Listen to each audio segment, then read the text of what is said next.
Hi, welcome to the PowerPlay series. I'm Darrin Peters, the founder and managing partner with the Peter Damon Group.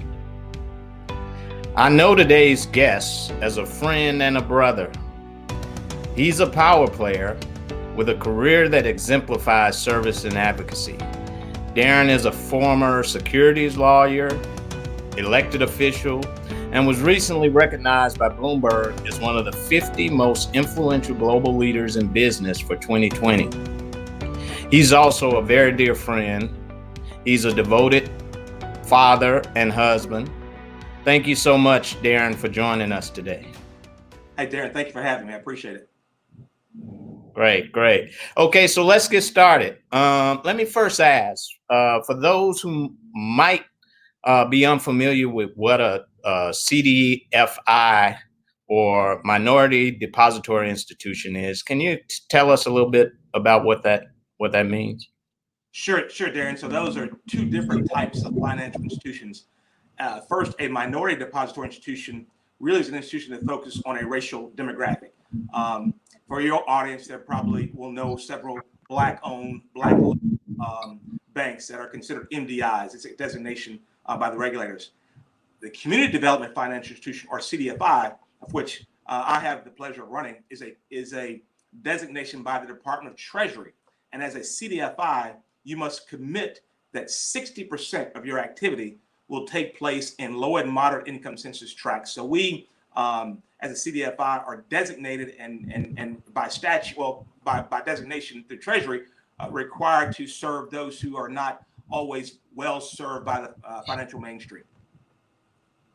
And can you tell us a little bit about the institution you run and where you all are located and where you do your work mostly?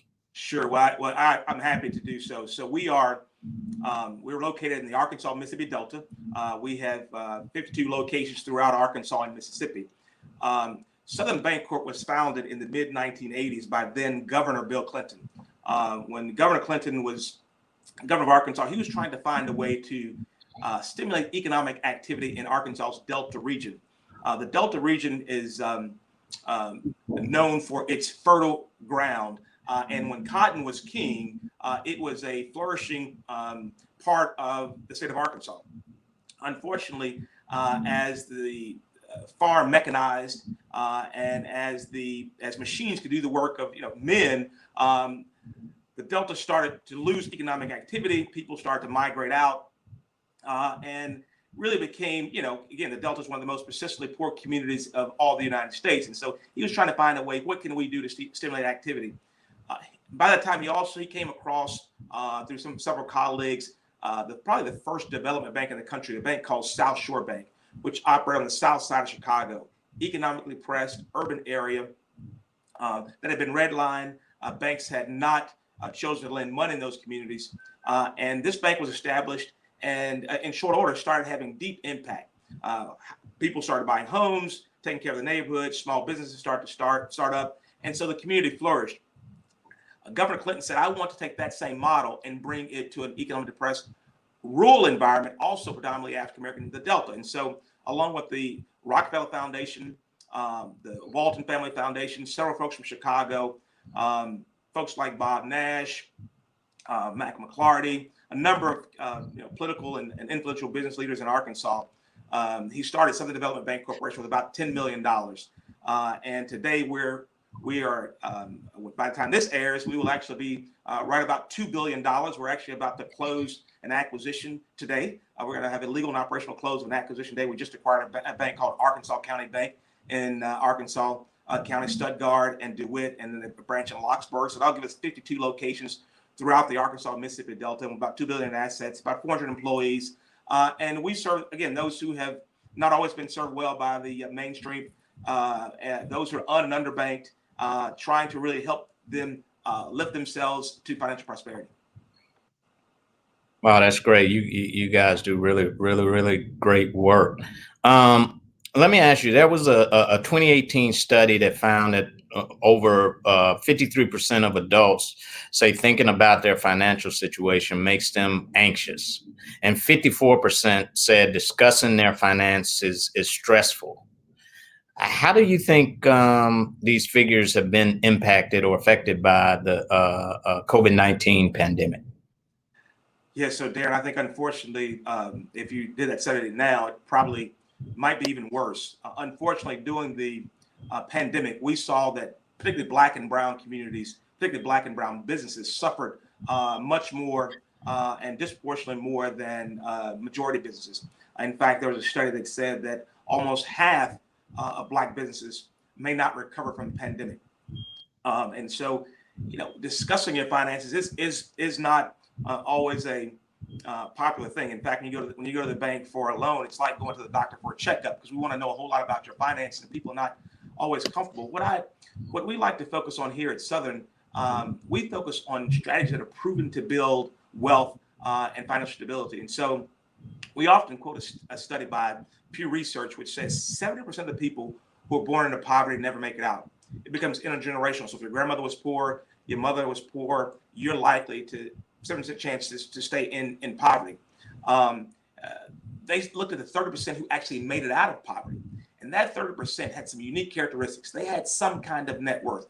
Either they owned a home and they took the equity out of that home and started a small business that broke the cycle of poverty for that family, or took the equity out of that home and started and sent a kid to college. And that broke the cycle of poverty for a family. And so we focus on things that have been proven to build net worth. We focus on homeownership. We focus on job creation and retention. And we focus on empowering people to save and accumulate assets so they don't, so a minor setback doesn't set them back for generations or definitely for years. And so discussing your finances is painful. And that's why we believe that not only do wealthy people need financial advisors, lower wealth people also need financial advisors. So throughout our locations, we have credit counselors that work with one of our companies. It's really an umbrella company. Southern Bancorp Community Partners is our nonprofit loan fund and financial development partner. And they work with people to help rebuild, restore, repair their credit, and help them on a plan to financial stability. And so they hopefully are not uncomfortable talking about their finances as they work with us. Wow, you all are doing quite a lot. Again, everyone, we're here on the PowerPlay series with Darrin Williams, CEO of Southern Bancorp. So, Darrin, CDFIs like Southern are on the front lines, leading the charge, trying to assist the unbanked community. And a part of that strategy is a bank on movement. Can you talk a little bit about what you all are doing with Bank On and why that's so important? Sure. Well, that's a very popular and impactful movement. Bank On really was started in San Francisco. It was started at the municipal level, but it's a way that the city of San Francisco realized that and particularly underbanked people and unbanked people had a negative impact on the economy, and so they really pushed for banks who wanted to do business with the city to create products and bank accounts that would actually serve those who are not well served or are being left out of the banking system. It's estimated that if you are not in the traditional banking system over an adult's lifetime, you might spend, as much as $25,000 on banking fees, on fees and charges that someone who's banked doesn't. So, for example, you want to pay your bills, you may go get money orders, or if you want to cash checks, you go to a check casher. All those things come with very high cost fees, often done by those who are fully banked. And so I had the pleasure of speaking at a Bank On conference, I don't know, probably 6 or 7 years ago, and really got excited about the movement and encouraged a coalition of folks here in Arkansas to start a Bank On Arkansas Plus. Bank On Arkansas Plus is a network of a number of banks who actually have this certified Bank On account. And so the certified Bank On account comes with a couple of features. One, it comes with no ability to overdraft a check. So we know that people who are underbanked or unbanked, or who are underbanked, I apologize. One of the things they say is that they don't like the surprise fees of a bank account. And so that opportunity to have an overdraft where a bank would pay your bill and would then charge you a fee for that. That's sometimes a surprise for people. So this Bank On account has certain features that are required to be certified as a Bank On account. Again, that's no opportunity for overdraft, opportunity to cash checks with no fees. And our account You also have access to our mobile platform, so you can pay bills through our mobile platform, access to really depositing checks if you want to electronically, a number of features at low or no cost to the customer.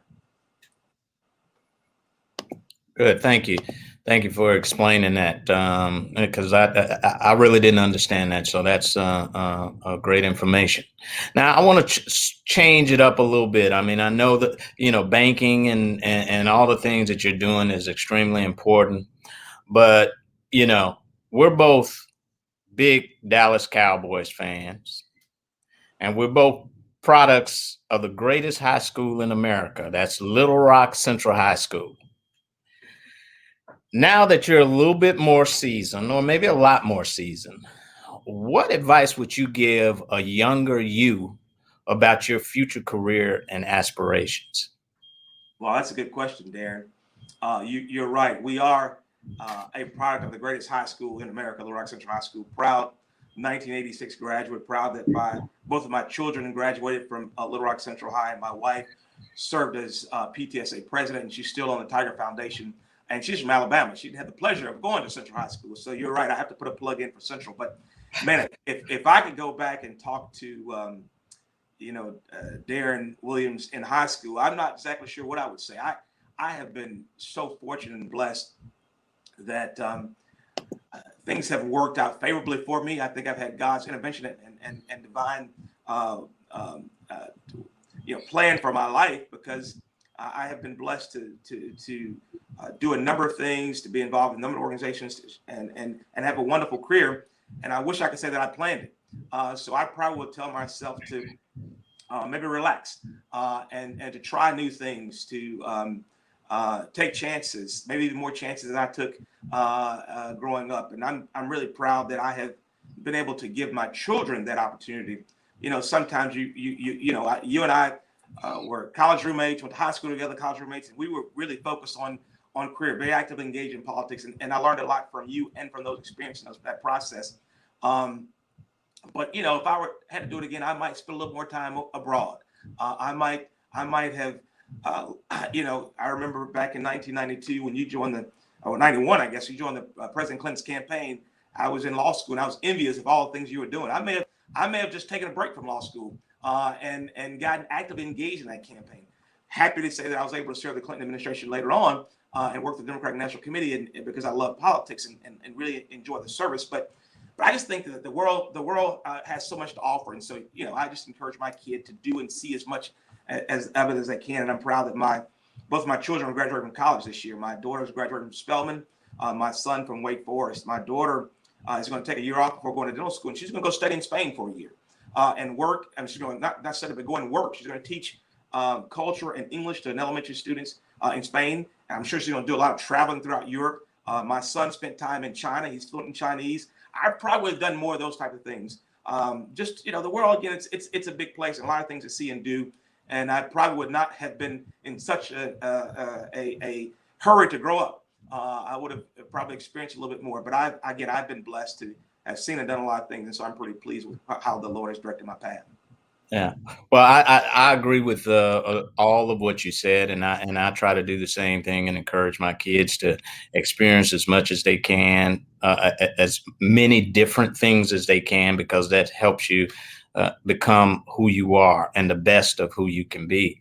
And I will say, we're glad that you took the path that you did, because I know that there are a number of people, a number of young people, not just your kids. But a number of folks who you've mentored over the years, who have learned a lot from the things that you've done. So that does not go unappreciated and unnoticed. If you were given one power play, meaning the opportunity to solve one issue in your field, or it could be in any other of the many endeavors in which you have worked, what would it be, and why? Well, man, that'd be a real power play, wouldn't it? I would. It's probably related to my field, but it's even much broader, because it's about this racial divide that we have in the country. It manifests itself in a number of ways. From my perspective as a banker, I think about the racial wealth gap. I think about that the average or the median white household has $171,000 in assets, and the median black family has $17,000 in assets, and the median Hispanic family has $21,000 in assets. CDFIs, we really have gotten a lot of attention over 2020 for the things that happened. So this global pandemic, we saw it disproportionately impact Black and brown communities. What we've always known is that we've been treated unjustly by many people in law enforcement, and those the great members of law enforcement who protect and serve, that's what I'm talking about. But those who would hold their knee on the neck and actually murder someone, those are the people that we deal with. We're talking about the way that we are engaged in the criminal justice system as Black and brown people. African Americans are 6 times more likely to be engaged in the criminal justice systems. We have 20% of the retirement savings as white families. We're 2 times more likely to rent rather than own.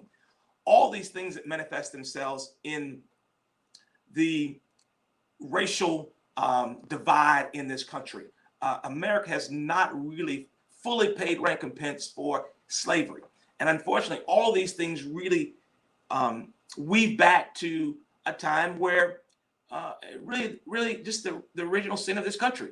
And so if I had the power to do one power play, I really would hopefully try to bring people together and solve this racial divide that continues to inflict us, and it manifests itself in the racial wealth gap and how we're treated in the criminal justice system, and just an opportunity for people. And so, man, if America can get that right, boy, we could flourish. If you think about from an economic standpoint, if you could raise the wages of people of color, and women too. Let me include the gender pay gap as well. What that means to the economy. If Black and brown people were not disproportionately discriminated against in going for small business loans, think about how their businesses could grow. Just think about what we could do as a country, and it's just not sustainable for us to stay on the path that we're on, where those who are wealthy are getting wealthier and those who are poor are getting poorer. That divide is not sustainable, and unfortunately, often it's around race and income. So that's probably what I would work on, or that would be my wish if I had that power play. Well, I know your mother was a teacher, and I know your father was a preacher. I guess all I can say to what you just said is amen, Darrin. Look, that's all the time we have today, and we're wishing you continued success. Thank you again, Darrin Williams, CEO of Southern Bancorp, for gracing us with your presence and your knowledge today. And let me just say in closing, Darrin, I appreciate you. Our friendship stems back to high school, and we were roommates in college and have been friends and had businesses together. You are definitely like a brother, and you are always making power plays and power moves. I just appreciate all that you do to really support us and lift up people of color. PowerPlay, the entity, really is about lifting up people of color. And I really appreciate you always focusing on showing the best of us. And so just thank you for what you do, man. All right. Well, we want to once again thank our guest, Darrin Williams, for stopping by the PowerPlay series. And we want to wish him well in all of his endeavors here on out. So thank you, Darrin, and join us again on PowerPlay.